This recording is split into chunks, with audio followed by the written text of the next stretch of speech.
এই ছোট পাখিটাকে তার বাবা মা রিজেক্ট করে দেয়, কারণ এই পাখিটা অনেকদিন পরে ডিম থেকে বেরিয়েছিল এবং চট করে বড়ও হচ্ছিল না।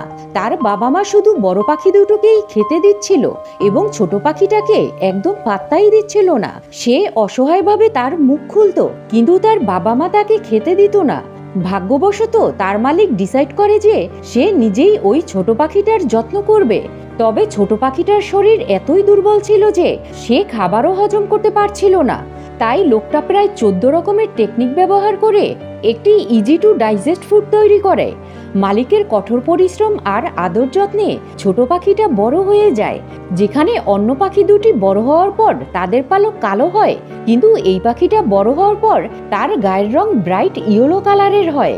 পাখিটা তার মালিকের সবচেয়ে কাছের হয়ে ওঠে এবং সেও তার মালিককে সবচেয়ে বিশ্বাস করতে শুরু করে।